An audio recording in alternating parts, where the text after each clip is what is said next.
9월 3일 화요일 아침 종합 뉴스입니다.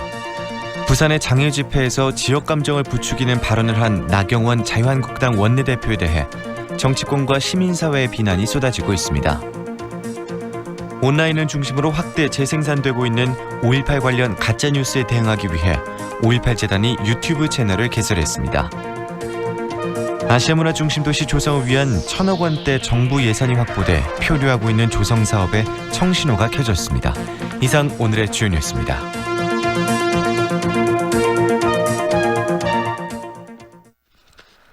(5.18) 헬기 사격과 관련한 전두환 씨 재판에 당시 육군 헬기 부대의 탄약관리 하사가 증인으로 출석했습니다. 이 증인은 출동하는 헬기에 총탄 수천 발을 지급했었는데 나중에 반납할 때 보니 3분의 1이 비어 있었다고 증언했습니다. 김철원 기자입니다.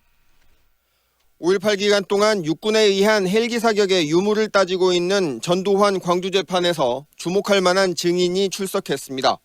지금까지는 주로 시민들이 나와 헬기 사격을 증언했는데 이번 재판에서는 5.18 당시 현역 군인, 그것도 육군 헬기 부대의 탄약을 직접 관리했던 하사관이 법정에 나온 겁니다. 육군 31항공단 전 탄약관리하사 최종호 씨는 고폭탄과 보통탄, 7.62mm짜리 기관총탄 등 헬기용 탄약 수천 발을 5.18 당시 군인들에게 지급했다고 증언했습니다. 일주일 뒤 반납할 때 보니 탄 통마다 약 3분의 1가량이 소모돼 비어 있었다며 광주에 다녀온 헬기에 탑승했던 군인들끼리 비참하다고 했던 대화 내용도 공개했습니다. 전두환 씨 변호인이 그 탄약들이 광주에 출동하는 부대에 지급된 것이라고 하는 것은 추측이라고 말하자 최 씨는 당시 헬기가 아무 곳에나 가서 탄약을 쓰고 올 일은 없다며 확신한다고 반박했습니다. 최종호 전 탄약관리 하사입니다. 그럼 제가 또 그때 음물지하고 그 탄약 나갔던 그 기록을 한 5장 이상 썼어요.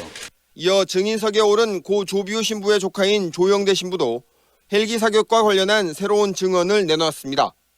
조비우 신부가 지난 1989년 MBC 5.18 다큐멘터리 어머니의 노래에 출연해 헬기 사격을 처음 증언할 때만 하더라도 다른 목격자가 없는 줄 알았는데 조 신부랑 함께 기총소사를 본 또 다른 목격자를 뒤늦게 알게 됐다는 겁니다.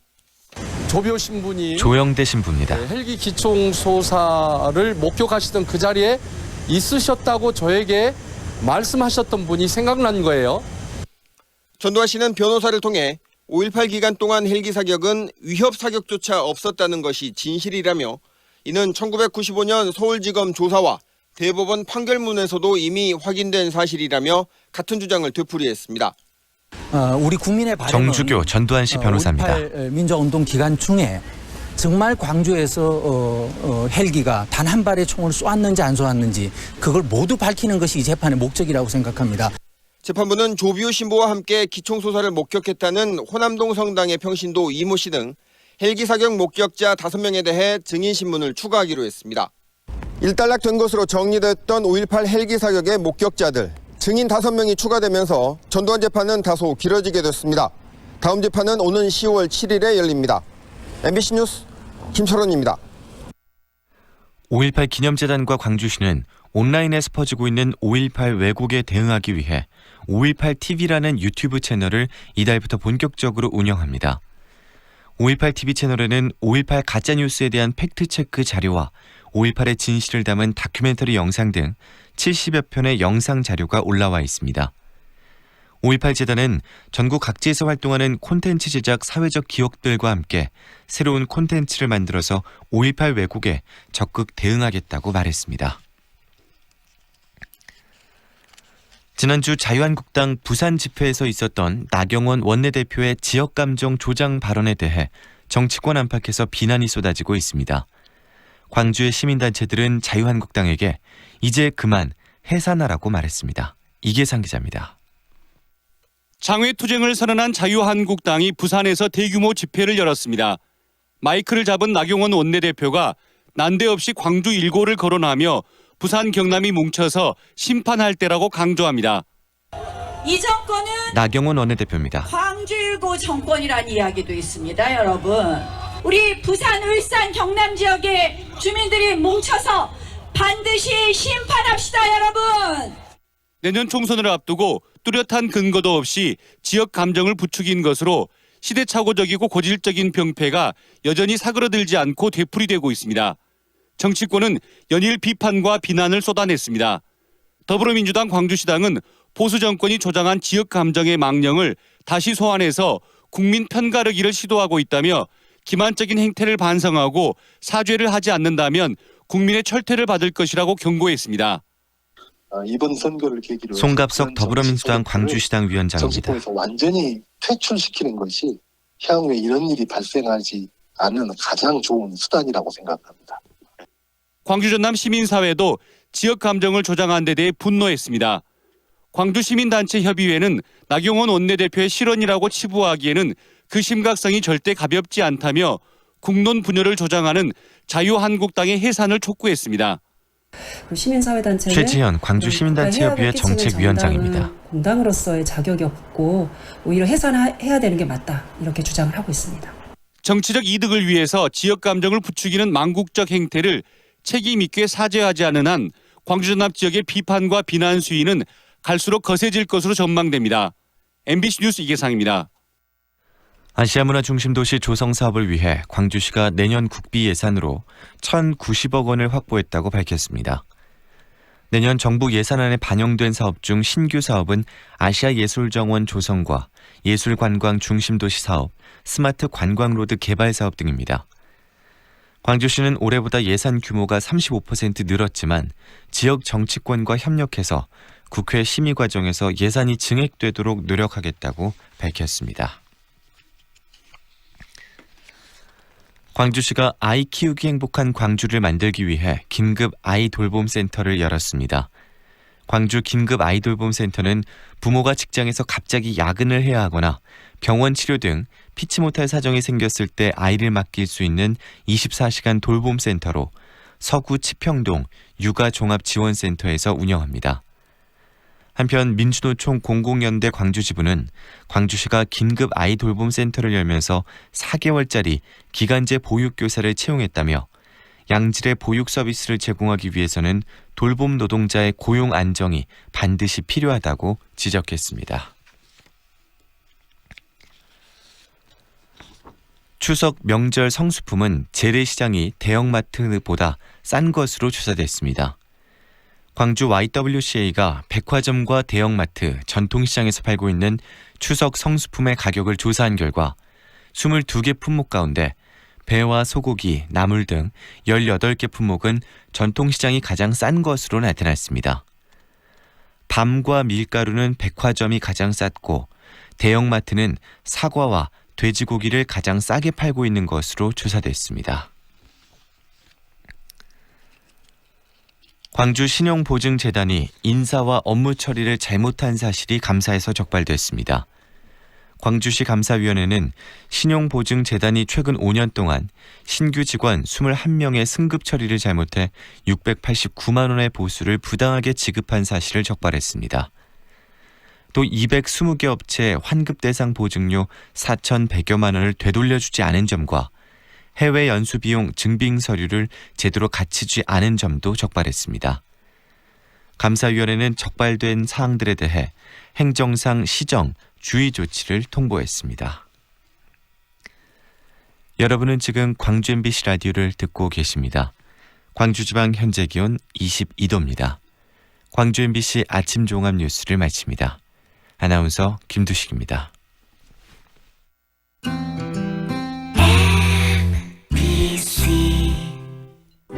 연기자 정동환입니다. 가끔 그 사람이 떠오를 때면 저도 모르게 하늘을 올려다봅니다. 누구나 그렇지요. 그리운 사람이 보고플 때면 을에 하늘을 올려다보게 되는 것. 사람이 곧 하늘이기 때문이죠. 사람을 하늘같이 섬깁니다. 스카이 장례식장. 호텔에 투자했어? 아니, 오피스텔. 오피스텔에 투자했어? 아니, 호텔. 호텔이야 오피스텔이야? 둘 다. 호텔과 오피스텔의 장점을 하나로 전세대 복층 설계 빛가람 혁신도시 듀플렉스 레지던스 호텔. 문의 061-3366-1111. 시공 성진종합건설. 지금 시각은 8시 10분입니다.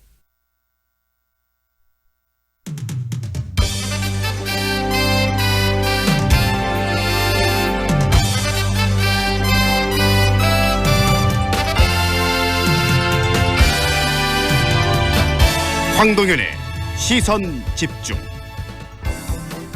황동현의 시선 집중 2부 시작합니다.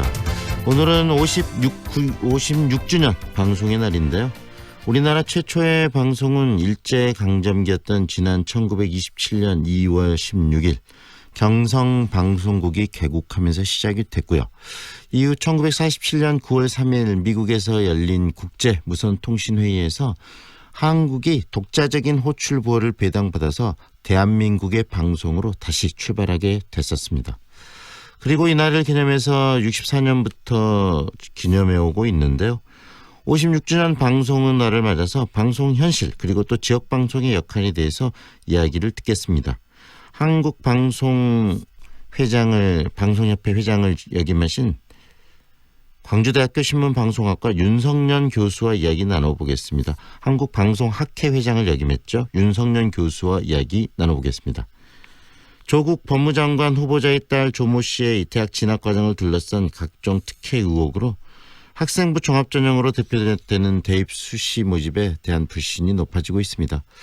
이런 논란을 직시한 문재인 대통령은 지난 1일 대학 입시 제도 재검토를 주문했고요.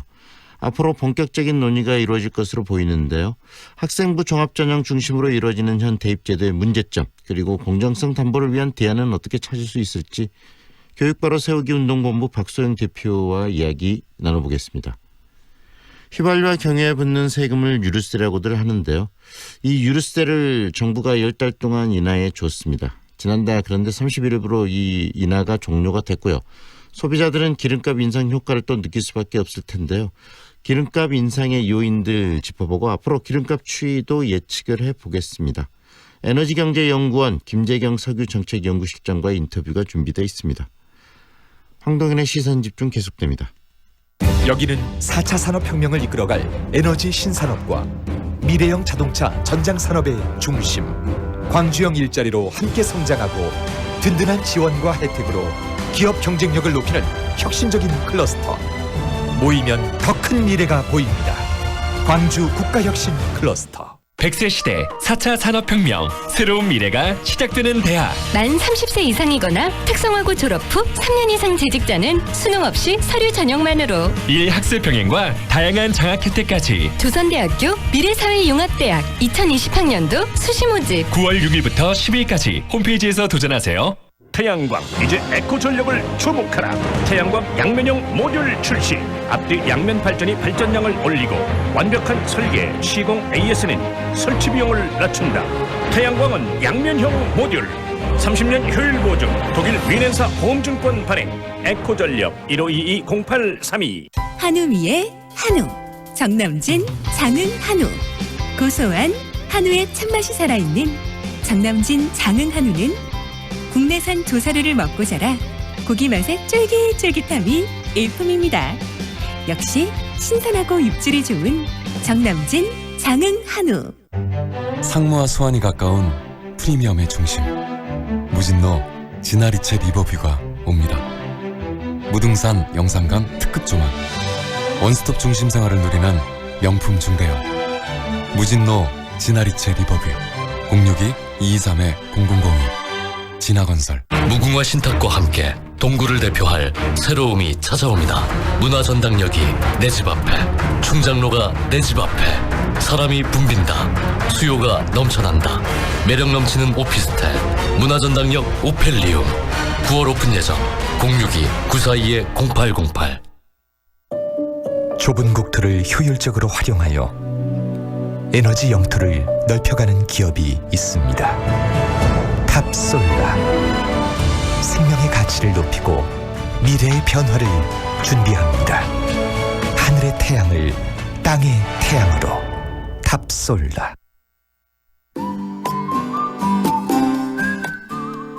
오늘은 전국적으로 비 소식 있습니다. 광주 전남 지역에는 시간당 30mm 안팎의 강한 비가 내리겠고요. 비는 모레까지 계속되겠습니다. 예상 강수량은 50에서 100mm입니다. 이번 주 가을 장마와 태풍의 영향으로 비가 자주 내릴 것으로 보이기 때문에 차량 안에 우산 하나 비치해 두시면 유용하겠습니다. 출근길 교통량 많아지고 있습니다. 서문대로 광주대 교차로에서 행암 교차로까지 양방향으로 밀려 지나고 있고요. 상무대로 화정 사거리에서 쌍촌 사거리 방향 신호 2번 필요합니다. 양일로 오비맥주에서 본천 산단 사거리 방향으로 정체되고요.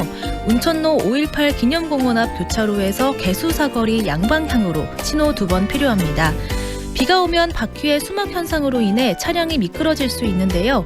다른 날보다 서행하셔야 하고 브레이크는 여러 번 나눠 밟아 정차하는 게 좋습니다. 출근길 안전운행하시기 바랍니다.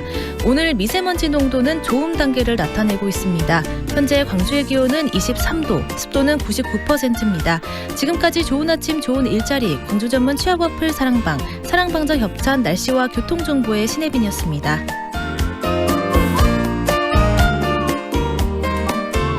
황동현의 시선집중과 함께하고 계시는 지금 시각 8시 16분 막 지나고 있습니다. 오늘 방송의 날 56주년을 맞았는데요. 방송은 국민들 가장 가까이에서 또 공정하고 객관적인 정보 제공 그리고 언론의 기능을 담당하면서 기술 발전을 거듭하고 있지만 최근 들어서는 마냥 좋아할 수만은 없는 그런 방송 현실도 함께 공존하고 있습니다. 광고시장 변동 그리고 유튜브를 비롯한 1인 미디어 활성화로 새롭게 변하지 않으면 도태될 수밖에 없는 그런 환경에 처해 있는 게 요즘 방송의 현실이기도 하고요. 또 이런 상황은 지역방송이 더 심각합니다. 56주년 방송의 날을 맞아서 방송의 현실 그리고 지역방송의 역할에 대해서 이야기를 듣겠습니다. 한국방송학회 회장을 역임하신 광주대학교 신문방송학과 윤석년 교수와의 인터뷰 준비되어 있습니다. 안녕하세요, 교수님. 여보세요? 지금 전화 연결 상태가 고르지 못한데요. 전화를 다시 한번 연결을 하도록 하겠습니다. 방송의 날, 어떻게 보면은 생일과 같은 방송에 있어서는 날인데, 생일인데 그 지금 방송의 역할들 그리고 방송이 처한 환경들 그렇게 녹록하지는 않습니다. 그래서 방송이 갖고 있는 가치와 방송의 앞으로의 역할에 대한 이야기를 듣도록 하겠습니다. 전화 연결 상태가 좋지 않은데요. 다시 한번 전화 연결을 했습니다. 안녕하세요, 교수님. 예, 안녕하세요. 네네. 네네. 교수님, 지금 방송 굉장히 오랫동안 친밀하게 이 많은 시청자, 청취자들을 만났던 방송인데 오늘이 방송의 날 56주년입니다. 방송을 연구하시고 또 다양한 논문이나 기고도 하시는 교수님 입장에서는 오늘이 갖는 의미가 좀 특별하실 것 같아요. 저희도 그렇지만. 예, 요즘에 방송 환경이 썩 좋지 못해가지고 예전만 못합니다. 네. 네. 이 방송이 갖고 있는 핵심 가치, 의미는 어디에 있다고 보십니까? 예, 저는 한 3가지로 요약해 볼 수 있다고 보겠습니다. 맨 처음에 공정성입니다. 그 공영방송뿐 아니라 민영방송 그리고 모든 종편 및 보도 전문 채널 등이 보도에 있어서 특정 계층이나 정당 그리고 이해관계자들에 치우치지 않고 최소한의 기계적 균형을 포함해서 여러 이해 당사자들의 이슈를 둘러싼 이해관계를 공정하게 다뤄야 한다고 보고요. 네. 두 번째로는 공익성을 핵심적 가치라 생각합니다. 이게 유럽 공영방송에서 발현된 개념인데요. 무료 보편적 서비스라고 그러죠. 남녀노소를 막론하고 국민이면서 시청자들에게 공익적인 방송 서비스를 제공하는 데 있습니다. 그래서 방송 편성에 있어서 시사, 오락, 교양 등이 적절히 배분돼서 편성해야 될 책무가 있고요. 네. 뉴스나 시사만 많아도 문제이지만 오락만 지나치게 많아도 문제이죠. 그래서 네네. 최근에 종편 채널 같은 경우에서 정치적 이해관계에 따라서 과도한 정치 메시지가 방송에서 남발되거나 또는 제작비 등으로 인해서 드라마 폐지, 소재 빈곤에 따른 막장 코미디 등등 공익적인 서비스가 자꾸 후퇴하는 것이 좀 아쉽습니다. 네. 세 번째로 들 것은 지역방송 입장에서는 지역성 구현이 하나의 핵심 가치라고 할 수 있겠죠. 중앙인 서울도 따지고 보면 지역인데 서울에 있는 수도권 주민들도 어떻게 보면 지역의 개념이 좀 소외돼 있지 않나. 그래서 요즘에 서울에서도 뉴스 같은 거는 경인권 뉴스를 아마 지역에 광주에서 뉴스할 때 보내는 것으로 알고 있습니다. 네. 네. 공정성과 공익성, 지역성이 방송의 역할, 의미를 3가지로 정리를 해주셨는데요. 지금 이 방송이 처음에 개국을 하고 전파를 탄 이후에 많은 기술적 발전이 이루어져 왔지 않겠습니까? 예. 올해가 56주년이었으니 방송의 날이요. 네. 원래 우리가 왜 이걸 정했냐면 63년도에 정해진 겁니다. 방송의 날 기념을요. 왜 방송의 날이 오늘인지 아세요? 9월 3일이? 최초로 그걸 잘 모르시는 분이 많으신데 네. 원래는 이 땅에 일제강점기에 경성방송이 시작된 건 2월 16일이었습니다. 1927년이요. 네네. 그러면 우리나라가 만약 그러면 2월 16일로 정해야 되는데 그러지 않고 9월 3일로 정한 이유를 잘 새겨 들으셔야 됩니다. 1947년 우리가 국제무선연맹으로부터 HL이라는 방송부를 처음으로 받은 날을 기념해서 9월 3일로 정한 거거든요. 네. 그동안 뭐 잘 알다시피 뭐 라디오 같은 경우도 1964년도에 광주 MBC 라디오가 시작됐고요. 네네. TV 같은 경우도 70년에 시작됐으니까 지금부터 한 49년 정도 지났습니다. 뭐 잘 아시피 라디오의 발전도 그전에 AM 아날로그에서 지금은 표준 FM 라디오로 종하고 앞으로 디지털 라디오로 바뀔 것 같고요. 네. 텔레비전 같은 경우도 광주 MBC 같은 경우에는 그전에 흑백 TV에서 칼라 TV 그리고 21세기 들어서 2001년부터 그 HD TV 디지털 TV죠. 네네. 그다음에 2017년 12월에는 UHD TV로 지금 방송 서비스를 실시하는 정도로 아주 획기적인 발전을 이루었습니다. 이유는 뭐 디지털 미디어의 발전이 여러 채널이 등장이 가능하니까 방송사들도 UHD 주파수를 통해서 또 다양한 방송 서비스를 전달하는 의미를 갖고 있는데 현재는 그런 여건이 뭐 영국처럼 이루어지고 있지 않는 것이 아쉽죠. 네. 네. 정말 기술 발전 많이 이루어져 있고 그다음에 초고화질 UHD를 말씀하셨는데 그런 식으로 지금 방송 기술뿐만 아니라 화면도 그만큼 고화질이 되고 있는 시점이지만 현실 속에서 이 방송 환경은 또 그만큼 열악해진 게 사실 아니겠습니까? 광고 시장도 그렇고요.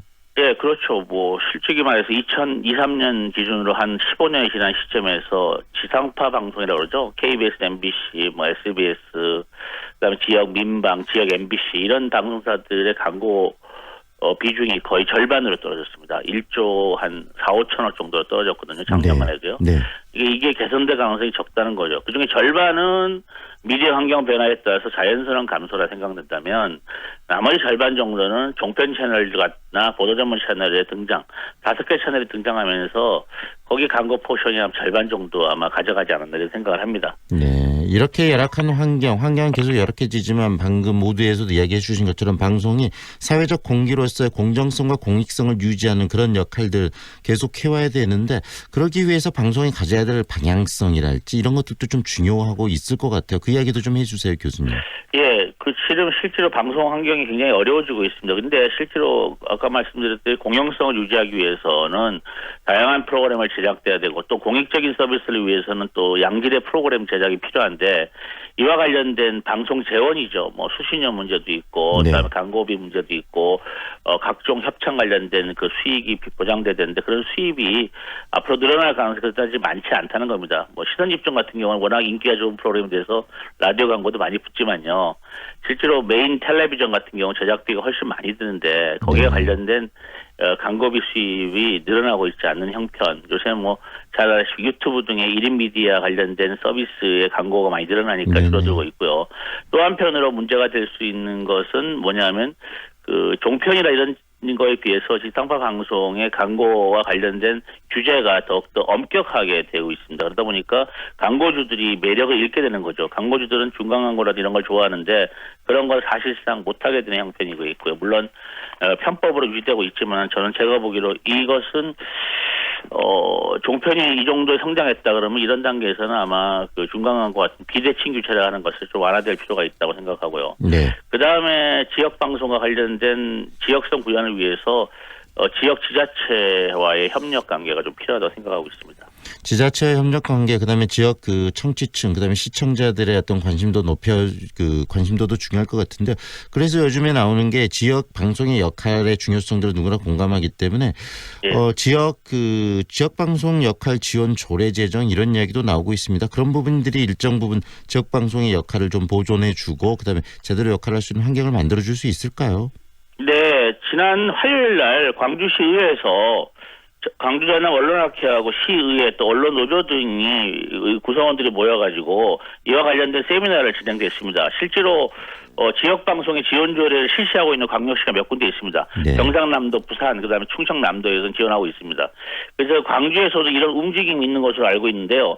실은 지자체마다 약간의 지원 조례 규정은 좀 다르지만은 이런 조례가 필요하다는 입장에서 광주광역시에서 검토 중이라는 얘기가 있고요.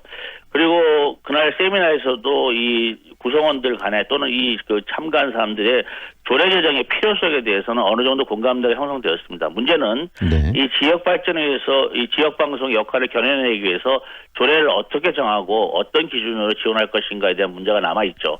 근데 현재 전반적으로 예산 면에서는 다른 지역 지자체도 그렇게 많은 예산을 투입하고 있지는 않습니다. 연 한 2억에서 한 4억 정도 사이 정도니까요.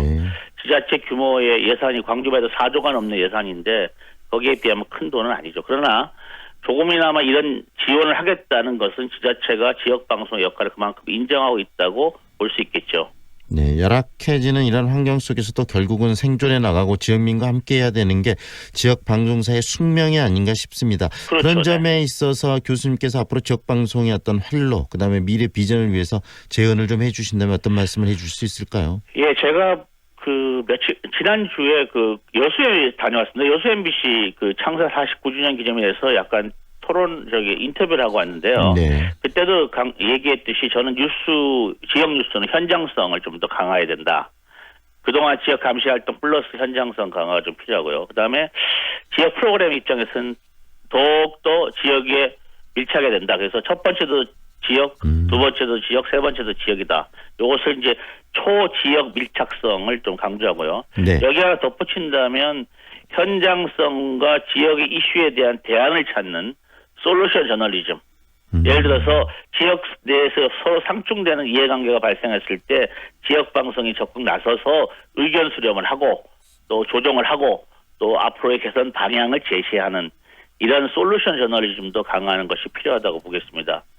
예를 들어서 광주 같은 경우에 여러 가지 4대강 관련된 보호물을 해체할 것인가 보존할 것인가 여러 의견들이 있지 않습니까? 환경자들하고 농사짓는 사람들하고 관계 이런 것도 조금 의견을 잘 수합을 해서 광주 MBC가 좀 풀어가는 작업 이것이 필요하다고 저는 보겠습니다. 결국은 이 방송 본연에 더 본질로 돌아가란 말씀이시네요. 현장성을 강화하고 그만큼 더 밀착하고 그다음에 의제를 아젠다를 만들어내는 능력들을 강화하면 생존할 수 있다 이렇게 보시는 거네요. 그게 지역민들이 가장 요구하는 거죠. 지역 방송에 대해서요. 네, 교수님 바쁜 시간 이렇게 내주셔서 감사합니다. 고맙습니다. 예, 고맙습니다. 지금까지 광주대학교 신문방송학과 윤석년 교수와 함께했습니다.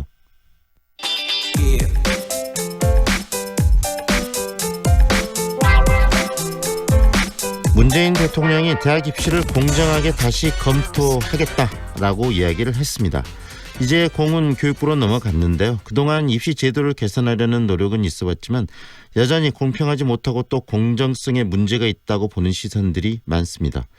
교육바로 세우기 운동본부 박소영 대표 연결해서 현 대입제도가 갖고 있는 문제점 다시 한번 지적을 하고요. 그리고 공정성 담보를 위해서 어떤 대안을 가져야 될지 이야기를 듣겠습니다. 안녕하세요, 대표님.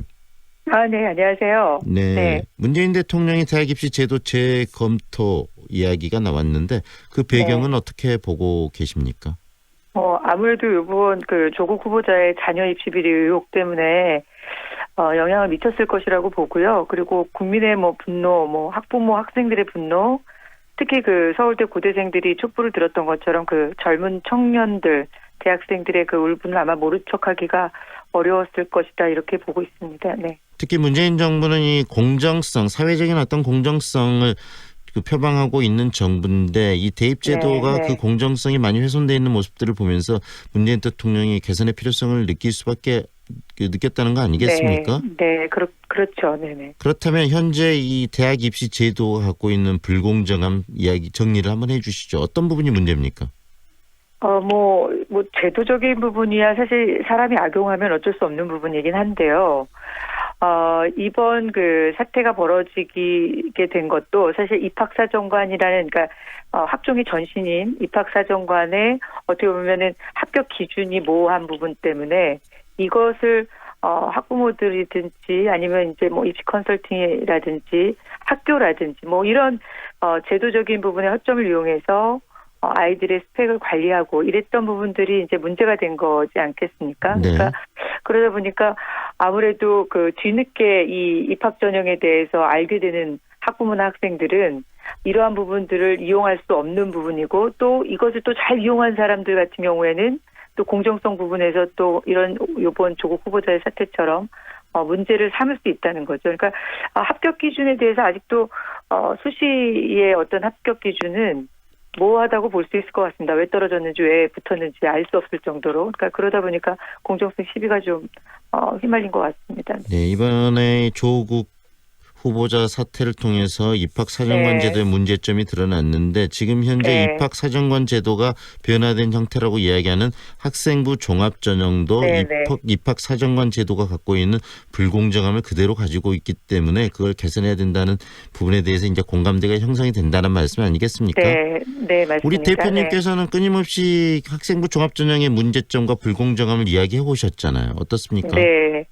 그러니까 이번 조국 후보자의 딸 사건에서 물론 비리 의혹들 많이 쏟아졌지만 사실 이 부분에서 학생부 종합전형이 지금 이제 평가 대상, 학생부 종합전형에서 아주 중요한 평가 대상이 된 비교과 전형이 결국은 부모의 재력이나 정보력이나 또는 심지어 영향력까지 어떤 권력이라든지 이런 거 정도에 따라서 비교과 기록이 달라질 수 있다는 것이 여실히 드러난 거거든요, 사실상. 그러니까 그 부분에 이제 평범한 학부모들이 분노하게 된 거고, 이런 부분들은 사실상 그 당시에 10년 전에 세계선도 인재 전형 같은 경우도 이제 실질적으로 이런 학부모들이 평범한 학부모들이 알 수 있는 전형이 아니었다 이렇게 보는 거고. 게다가 한 3년 정도 운영하다가 없어진 전형이기 때문에 이 학생부 종합 전형에 여러 가지 문제점이 있다고 보는 거죠. 그러니까 예를 들어서 정성평가다 보니까 비교 기준이 합격 비교 기준이 애매해진 거고요. 그러다 보니까 이제 깜깜이 전형이다라는 얘기가 나온 거고요. 네.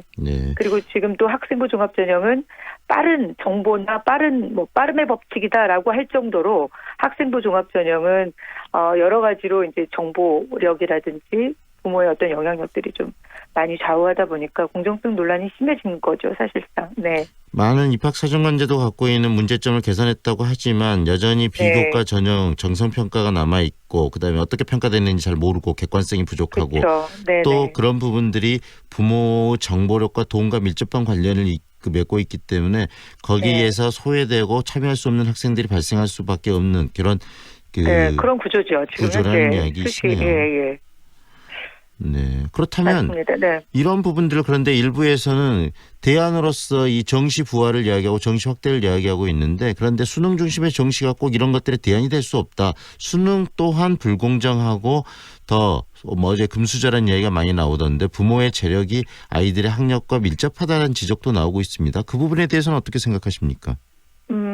지금 상태에서는 이번 사태 같은 경우에 어떻게 보면 수시의 허점이 그대로 드러난 거거든요. 예를 들어서, 그 조국 후보자가 해명했듯이 본인의 딸의 입시가 그 당시의 입시로 상태로 봤을 때는 법적인 문제는 전혀 없다고 보는 거거든요. 그러면 이제 이런 부분들이 결국은 수시가, 법적인 문제를 가지고 따졌을 때 결국 국민적 공분이라든지 수험생 대학생들이 분노했는데도 불구하고 허탈해했는데도 불구하고 법적인 테두리 안에서 빠져나갈 수 없다.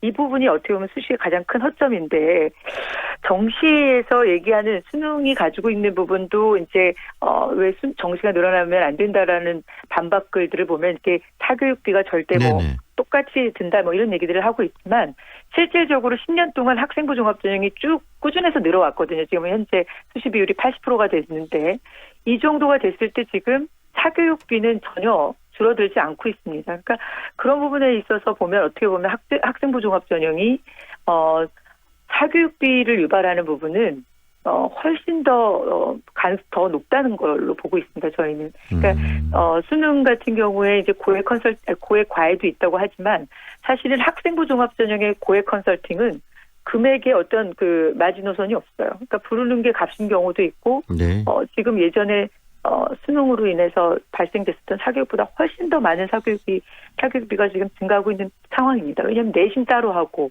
그다음에 학생부 종합전형으로 인해서 이러한 비교과 활동을 위한 컨설팅비로 들어간 비용들도 만만치 않기 때문에 일반 학부모들조차도 감당하기 어려울 정도로 지금 비용이 높아졌기 때문에 수능 때문에 정시 때문에 사교육비가 늘었다고 하는 부분에 대해서는 동의할 수 없는 부분들이 좀 많이 있습니다. 그래서 수능 부분에 있어서도 개선돼야 될 부분들이 많이 있다는 것도 저희들이 한계점이 있다는 거는 알고 있거든요. 근데 그런 부분들에 대한 보완이 조금 더 이루어져야 된다고 보고 있고요.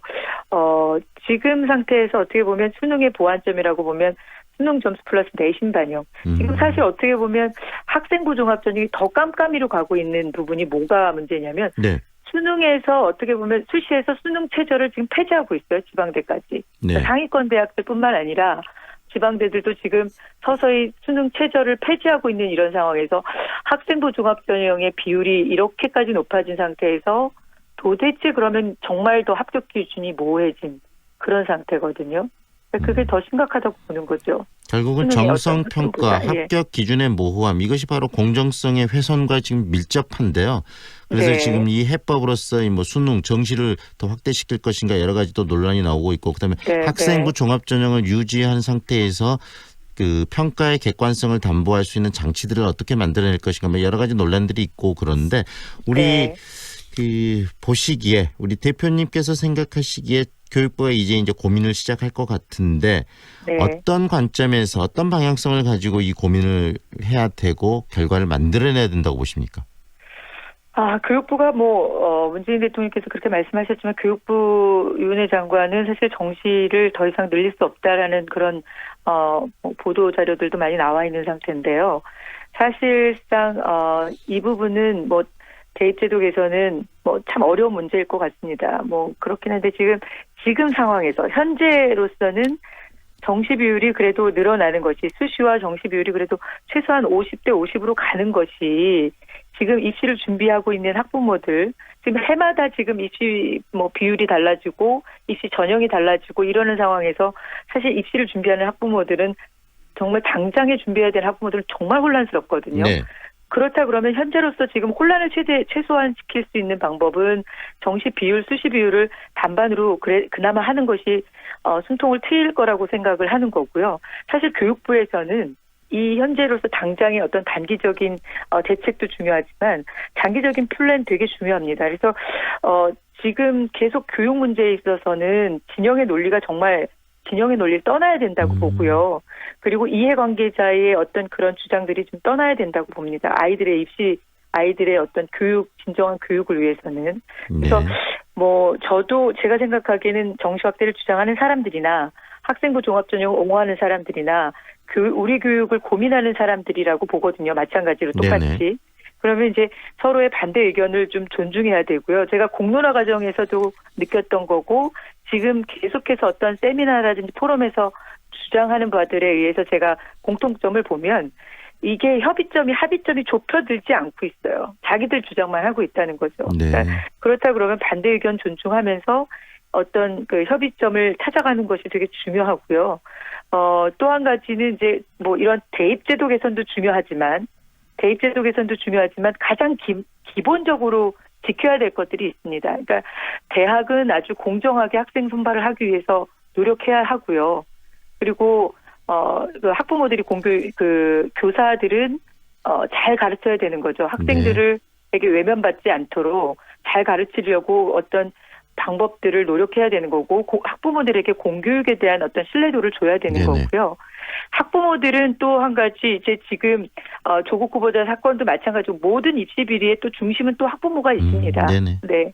그래서 학부모는 또 내 아이만이 아니라 어떤 모든 아이가 공정하게 겨룰 수 있도록 본인이 개입하지 말고 지켜봐야 된다는 거죠. 그리고 지지해주고 지원해줄 때 앞서가지 말아야 된다는 거죠. 학부모들이 절대. 네네. 그런 부분들이 또 따라가야 되는 거고 지금 이번 이 공이 지금 교육부로 넘어간 것처럼 네. 또 교육부나 교육당국은 교사의 자질을 어떻게 관리할 것인지 네. 그리고 장기적으로 어떤 플랜을 짜야 될 것인지 그리고 대학은 어떻게 공정한 시스템으로 아이들을 선발하는지에 대한 어떤 철저한 시스템이 안전 시스템이 감사하는 시스템이 갖춰져야 되는 것이 이 모든 것이 다 이루어져야지 지금 우리 사회가 조금 공정한 입시를 치를 수 있는 결국은 대표님 네. 가장 네, 중요한 네. 것은 우리 사회가 이런 논란의 중심에 있는 것이 우리 사회 자체가 네. 성숙되지 못하고 각각의 역할을 하는 그렇습니다. 주체들이 성숙되지 못해서 그러는데요.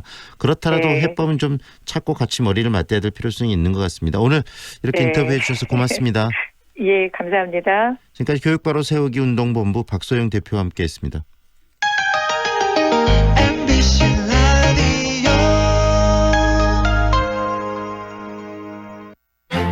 우리의 꿈을 펼치는 곳, 우리의 취업과 창업을 성취하는 곳. 광주대학교. 더 나은 내일, 더 좋은 미래를 위한 내 꿈의 파트너. 광주대학교. 취업, 창업 중심 교육 명문대학. 광주에는 광주대학교가 있습니다.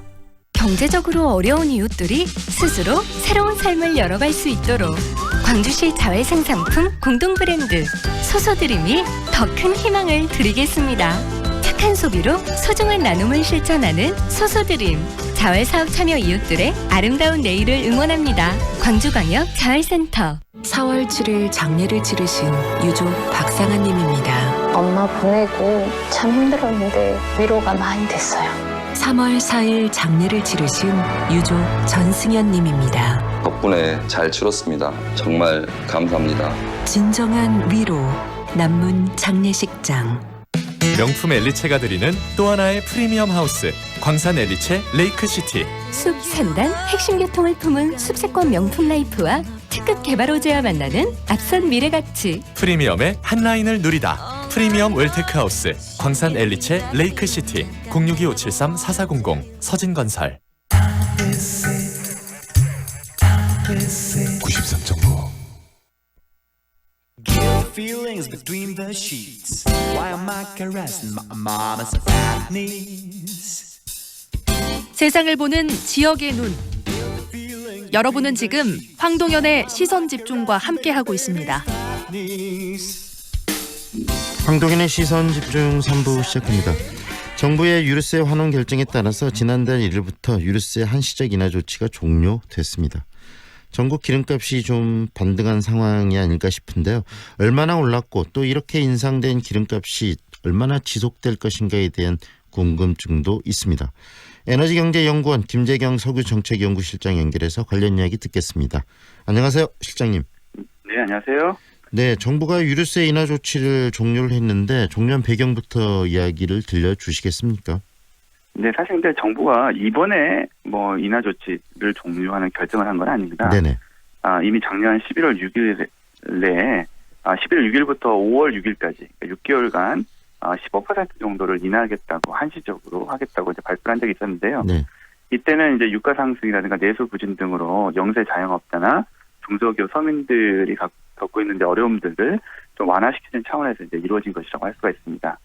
네, 그러다가 이 인하 조치가 이제 5월 6일까지만 적용된다고 했는데 지난 4월에 이제 세율 인하 조치를 인하 폭만 한 15%에서 7%로 줄이고서 약 4개월간 계속 유지하기로 결정을 했고요.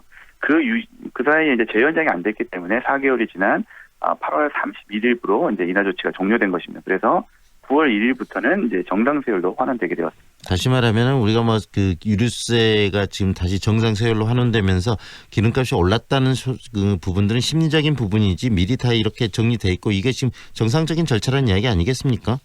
네네, 그렇습니다. 네네. 네. 하지만 이렇게 이 유류세 인하 조치를 종료하고 그 또 서민들 입장에서는 기름값이 올랐다는 그런 이 심리적인 느낌을 받는데 이렇게 기름값들 보면서 계속적으로 오르고 현재 기름값들이 유지되는데 이런 그 현재 이 유류세는 몇 % 정도가 이 전체 기름값에서 차지하는 포션이 되나요? 대략 지금 이제 이게 계속 이제 휘발유나 경유가격이 계속 변동하기 때문에 정확하게 이제 포션은 이제 매번 변하는데요. 대략 지금 그 휘발유 같은 경우는 약 60% 정도 되고요. 네. 경유 같은 경우는 약 50% 정도 된다고 이해하시면 됩니다. 절반 이상이 기름 그 세금이라는 이야기인데 지금 네네. 전체적인 세계의 어떤 유가들의 동향이나 이런 걸 봤을 때 앞으로의 그 기름값들은 어떤 변화를 가져올 것으로 예측을 하고 계십니까, 실장님? 지금 사실 이제 국제 유가 자체는 현재 지금 매우 안정적으로 유지가 되고 있습니다. 왜냐하면 계속해서 이제 중동에서 이제 그 호르무즈 해협 네. 사태 때문에 한동안은 이제 어려움이 있고 또 이제 공급 불안 안정성이 많이 이제 훼손될 수 있을 거라는 이제 염려들이 있었음에도 불구하고 최근에 이제 미국과 중국 간의 관세와 관련된 무역 전쟁 때문에 앞으로 세계의 석유 수요가 증가폭이 매우 떨어질 것이라는 전망이 또 우세합니다. 그래서 석유 가격은 원유 가격은 전반적으로 지금 안정화돼서 계속 이제 대략 두바이유 기준으로는 올해 연말까지도 배럴당 60불을 넘기는 힘들 것이다라는 게 지속적인 전망입니다. 그래서 원유 유가 때문에 국제 유가 때문에 이제 휘발유나 경유 가격이 오를 것 같지는 않을 것 같고요. 네. 지금 이제 문제가 되는 게 이제 최근에 이제 유류세를 인하 조치를 이제 종료하고 원상 회복을 함에 따라서 이론적으로는 이제 휘발유는 리터당 58원, 경유는 42원까지 다시 이제 인상될 가능성이 있습니다. 이제 이 가능성 때문에 많은 분들이 이제 유가가 오를 것에 대해서 많이 염려하고 있는 걸로 지금 풀이됩니다. 네, 이 유류세가 그런데 60%와 50% 굉장히 많은 부분이 있는데 그 기름이 그만큼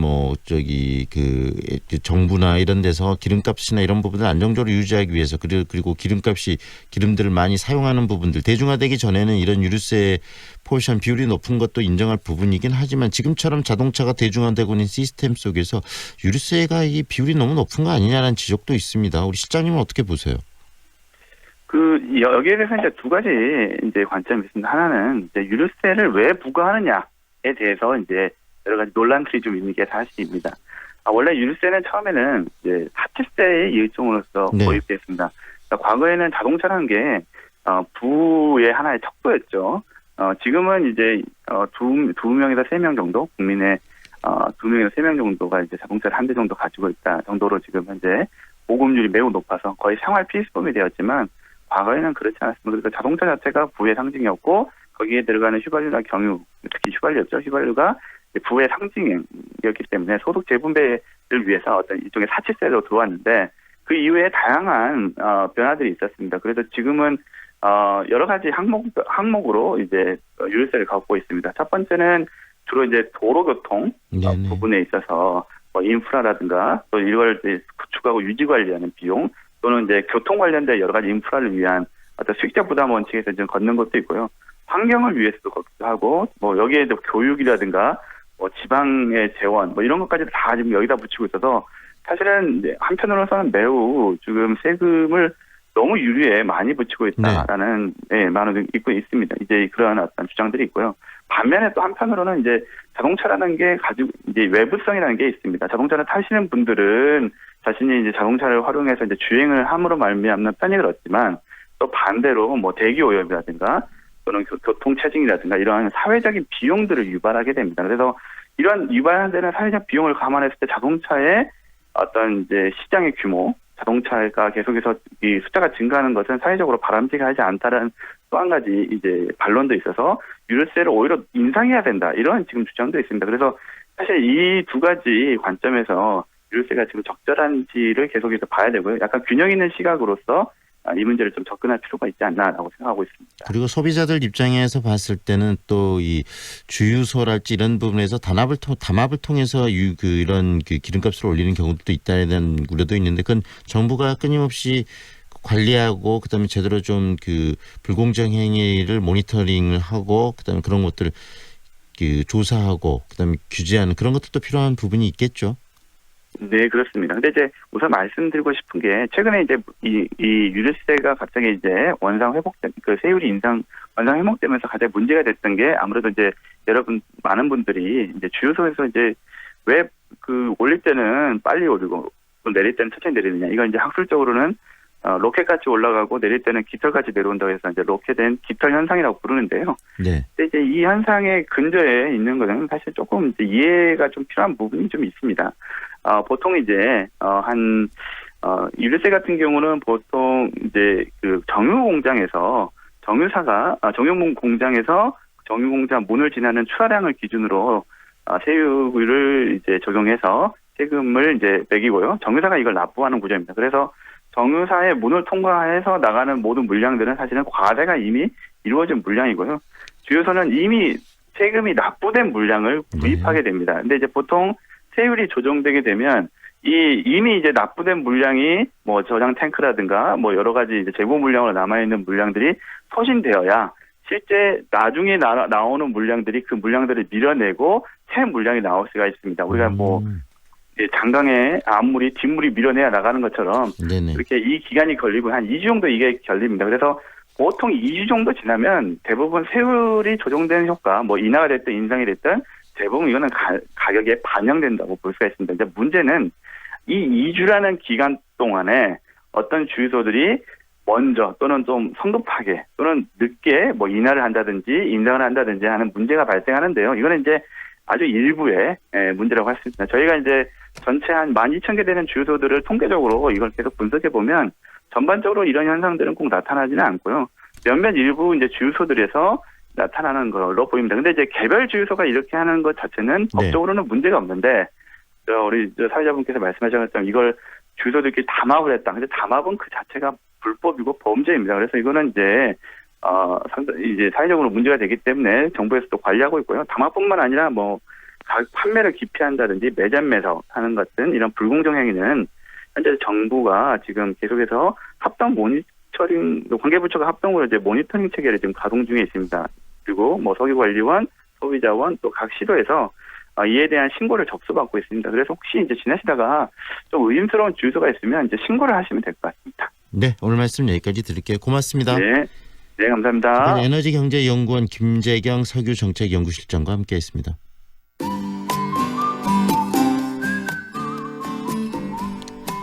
오늘은 전국적으로 비 소식이 있습니다. 광주 전남 지역에는 시간당 30mm 안팎의 강한 비가 내리겠고요. 현재 전남 여수와 광양 등 전남 일부 지역에는 호우특보가 발효된 상황입니다. 비는 모레까지 계속되겠고요. 예상 강수량은 50에서 100mm입니다. 많은 곳은 150mm 이상까지도 예상됩니다. 현재 13호 태풍 링링이 필리핀 북동쪽 해상에서 북상하고 있습니다. 태풍은 토요일에 목포 부근 해안에 상륙해서 중부지방을 관통할 것으로 보여지고요. 금요일부터 태풍의 영향권에 들면서 강한 비바람이 몰아치겠습니다. 현재 광주의 기온은 23도, 습도는 99%입니다. 지금까지 좋은 아침 좋은 일자리, 광주 전문 취업 어플 사랑방자 협찬 날씨 정보의 신혜빈이었습니다. 태양광 설계, 시공 전기안전 관리까지 한전의 에너지스타 기업 에코전력, 해외 직접 투자 유치, 대규모 태양광 단지 수주 계약, 해외에서도 인정받는 에코전력, 앞선 기술로 내일의 태양광을 만듭니다. 재생에너지 전문기업 에코전력.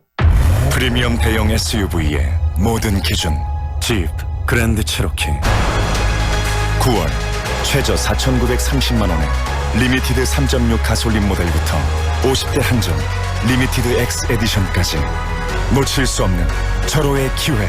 지금 지프 전시장으로 문의하세요.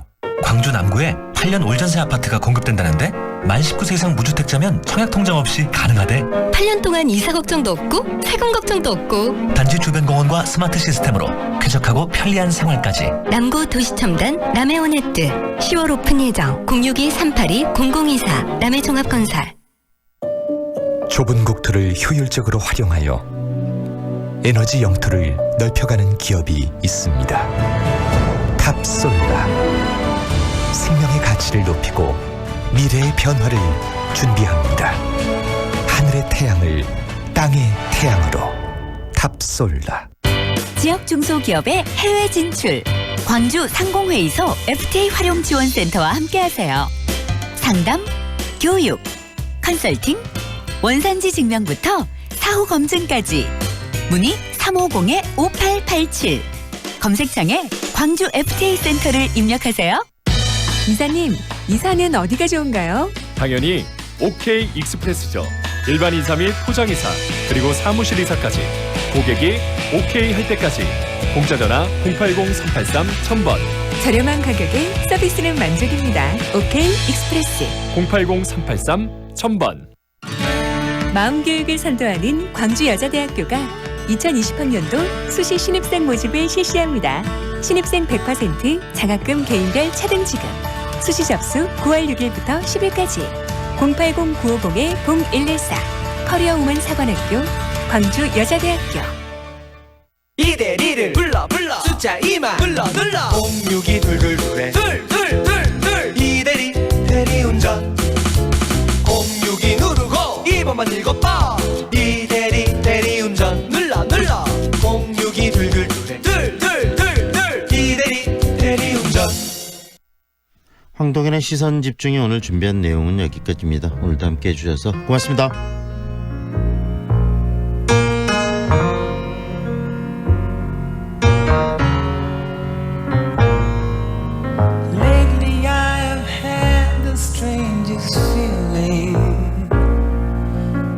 with no vivid reason here to find.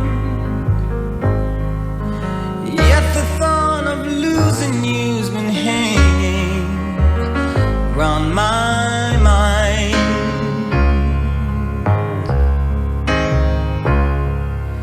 Far more frequently you're wearing perfume. With you say no special place to go. But when I ask will you be coming back soon, you don't know, never know. Well, I'm a man of many wishes, hope my premonition misses. But what I really feel, my eyes won't let me hide, 'cause they always start to cry.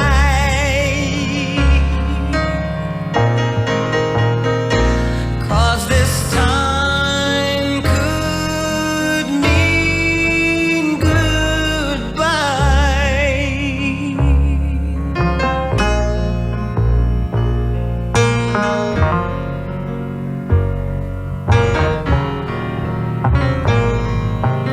Lately I've been staring in the mirror, very slowly picking me apart, trying to tell myself I had no reason. 지금 시각은 8시 57분입니다. 호텔에 투자했어? 아니, 오피스텔. 오피스텔에 투자했어? 아니, 호텔. 호텔이야 오피스텔이야? 둘 다. 호텔과 오피스텔의 장점을 하나로 전세대 복층 설계 빛가람 혁신도시 듀플렉스 레지던스 호텔. 문의 061-3366-1111. 시공 성진종합건설. 커졌습니다. 넓어졌습니다. 화순축협 하나로마트 9월 3일 개장. 확 커진 만큼 품질은 높이고 가격은 낮추고. 기쁨 2배. 11월 30일까지 추첨을 통해 총 500분께 푸짐한 경품을 마구마구 드립니다. 화순고와 가까운 화순축협 하나로마트 9월 3일 개장. 맑고 깨끗한 자연을 지닌 전남이 속까지 더 깨끗해집니다. 부정과 특권, 반칙이 없는 사회, 상식대로 해야 이득을 보는 세상. 생활 속 부패를 없애야 나의 삶도 좋아집니다. 우리 모두가 함께 실천해야 깨끗한 세상을 만들 수 있습니다. 공정하고 정의로운 전남 만들기. 변화는 나의 작은 실천에서 시작됩니다. 광주 MBC 캠페인 청년, 세상을 밝히다. 이 캠페인은 전라남도가 함께합니다. 올해 첫 삽을 뜨는 광주 도시철도 2호선. 그 중심엔 시민들이 있습니다.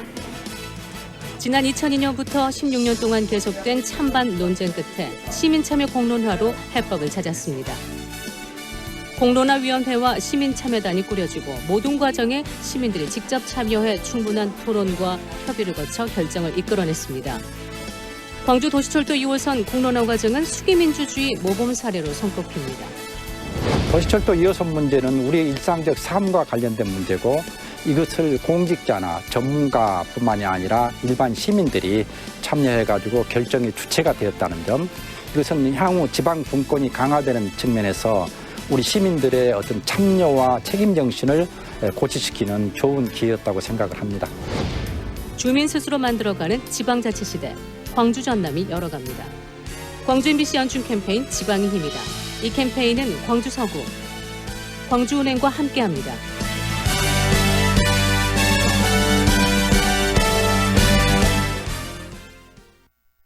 AM 819kHz, 표준 FM 93.9MHz, 광주 MBC 라디오입니다. HLCN. 친구처럼 다정한 연인처럼 MBC 문화방송. 여러분의 다정한 친구 광주문화방송이 9시를 알려드립니다.